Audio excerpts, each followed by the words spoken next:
I slammed on the brakes, my old pickup skidding sideways, kicking up a storm of dust on the dirt path. Right there, blocking the only way into my ranch, Pine Hollow, stood a shiny silver fence, its steel posts sunk deep into the earth like they'd been there forever. A red and white sign glared at me from the center, saw private access closed. Crest VYEW property. Saw my heart pounded. This wasn't some rickety gate. It was brand new, welded tight, with a security camera blinking red, staring me down. Pine Hollow sits 5 miles from any neighborhood, surrounded by rolling fields and the soft hum of the wind. I've never signed up for an HOA, never shared a road, never even thought about one. So who in the hell thought they could lock me out of my own land? 3 weeks earlier, it all started with a knock.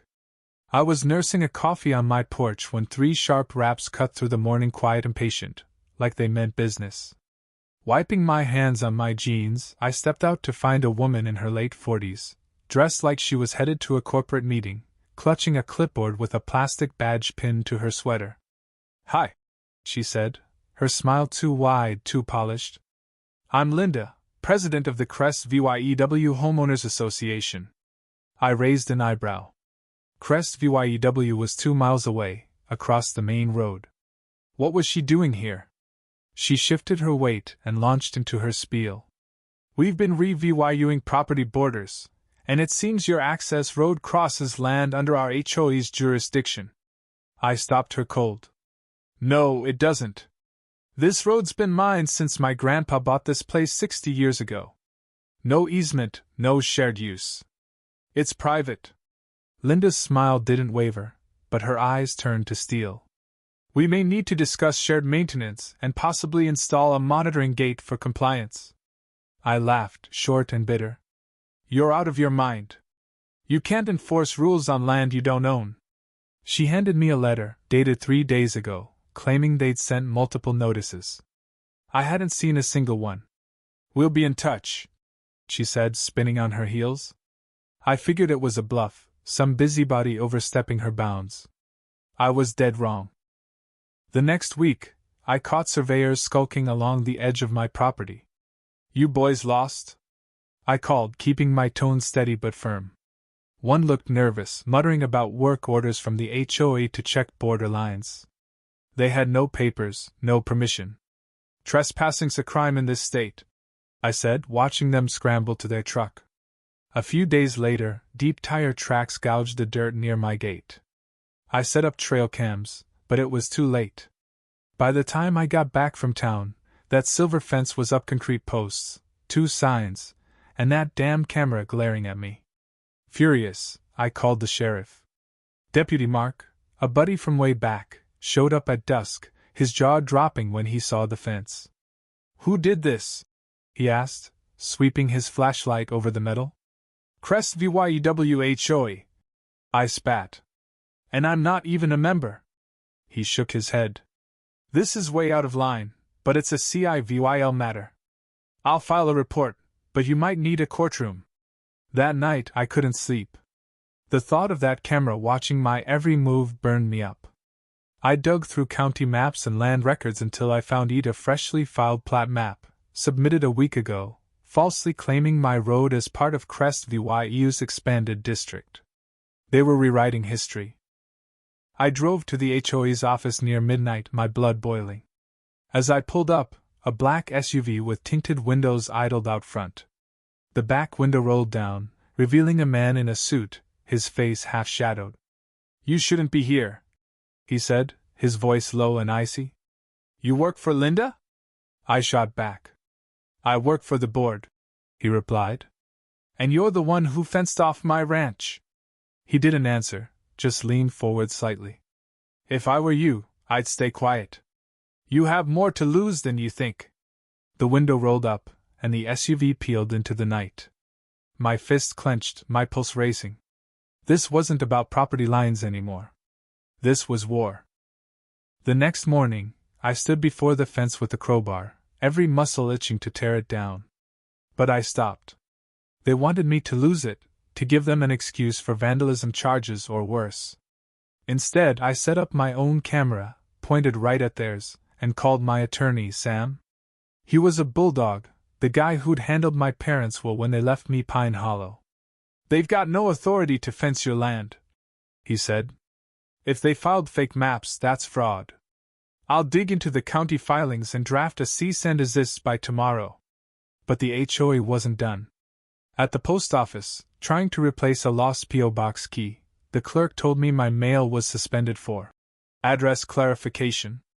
Someone had claimed I lived on unrecognized land within Crest VYE's jurisdiction. I showed my ID and deed, demanding a manager. After an hour, they admitted the HOA had filed a postal jurisdiction request, trying to swallow my address into their fake sub-DVY shown. Then I got home and saw 3 HOA vehicles parked near the fence. Linda was there, clipboard in hand, alongside the suited man from the SUV. I started recording. "Hi, Ethan," she called, wavying like we were old pals. "Just a friendly inspection to ensure compliance." "Illegal trespass, you mean?" I snapped. She smiled thinly. "As of last week's vote, your entryway is our new maintenance corridor." The man in the suit stepped forward. "Mr. Carter, we'd appreciate your cooperation. The HOA is securing common use zones." I pointed at the camera. "That's my gate, my road, my land." "You're getting sued." He didn't flinch. "We have legal advisors, too," Linda chimed in, her voice dripping with fake sweetness. "Maybe consider joining the HOA. We could waive the first year's dues." My stomach twisted. This was blackmail: join them or lose my ranch. That night, Sam came over. We pored over every deed and map I had. "This is your land, no question," he said. "But if the county processes their fake map, someone's helping them. Maybe bribed." The next morning, we filed an emergency injunction to stop the HOA's interference, and requested an audit of their filings. I thought we were gaining ground until a loud bang woke me at dawn. Red spray paint scarred my barn. Saw trespasser. HOA property. Final warning. Saw I called Mark, who photographed the vandalism. "Does this look like something an HOA would do?" he asked. "Not officially," I said. "But they've got people doing their dirty work." 2 days later, a Crest VYEW bulldozer rolled onto my access road, aimed at my fence line. Linda stood nearby in a hard hat, clipboard in hand. They weren't just blocking meth, they were planning to build on my land. I filmed everything, shouting, "Get that machine off my property!" Linda waved a paper. "We sent a development notice for our road safety initiative. This is a controlled access point." I called 911. Mark arrived as the bulldozer dug a trench. He ordered it shut down and turned to Linda. "Show me legal ownership." She claimed the paperwork was filed, but dispatch confirmed no approved plat override existed. Linda's eye twitched, and she muttered about pausing the work. They left behind concrete blocks, a promise of more to come. That night, my neighbors, Claire and Tom, showed up at my door. "Ethan, they blocked our side road too," Tom said, showing photos of the same fence and signs. Crest VYEW had filed over 15 boundary adjustment maps, creeping into land that was never theirs. An elderly couple couldn't reach their barn. A rancher lost hours rerouting his tractor. Some fences even had keypad entries controlled by the HOA board. They weren't just grabbing land, they were building an empire. We held a meeting at the Old Town Church. Dozens came, angry and scared. Tom spoke first. "They're treating us like we don't matter, like we'll just let them steal what's ours." I added, "This isn't just about land. It's about freedom. If they win here, they'll do it everywhere." We left united, but the HOA struck again. They cut my water line, Leah VYing a sign about unauthorized utilities. No water meant no ranch, no animals, no life. I hauled buckets from town, fuming. Then a drone dropped a tracking beacon in my field, labeled Saw Crest VYEW Perimeter Survey. Saw they were watching me, not just my land. Sam took the beacon to the FAA, who opened an investigation. Meanwhile, Crest VYEW posted fake security patrol signs and sent golf carts to intimidate neighbors. Claire called me, crying. They came onto our porch, saying they needed to inspect our shed. Tom added. They threatened daily fines if we resist. We held another meeting in a hardware store parking lot. Over 30 families showed up. I stood on a hay bale. They're trying to break us with intimidation, fences, and fake fines. But we're not alone. The crowd roared. We protested at the county recorder's office with signs, saw stop the illegal HOA land grab. Saw news crews arrived, airing our story. A regional outlet picked it up, and the county suspended Crest VYU's approvals, pending an audit. But that night, I returned to find the fence gone torn down and set ablaze with an accelerant. A half-melted sign read, "Saw you were warned." Saw the fire chief confirmed arson. Then Sam called. Someone had broken into the county archives, scattering my deed and others. One was missing. They were trying to erase us. I called my Uncle Ray, a retired Marine who runs a private security team. "I've got a problem," I said. "We'll be there by Friday," he replied. 4 black pickups rolled in, carrying Ray and 5 ex-military guys, their eyes sharp and steady. They set up cams, drones, and patrols. When a white sedan parked on the ridge, watching, and a drone buzzed my barn at 3 a.m., we had footage. Ray uncovered that a Crest VYEW compliance officer had a rap sheet for trespassing and impersonation. A local anchor, Lisa Grant, aired an exposé featuring our protest and the forged maps. It went viral, racking up 300,000 VYUs, with comments flooding in, "Saw this is corruption. Someone needs to go to jail." Saw Linda vanished, her house up for sale. But the man in the SUV showed up at my gate, his voice smooth. "You've stirred a storm, Mr. Carter." Ray stepped forward. "You've trespassed and threatened families." The man smiled. "Lines are flexible when the law bends." Ray didn't blink. "Not anymore."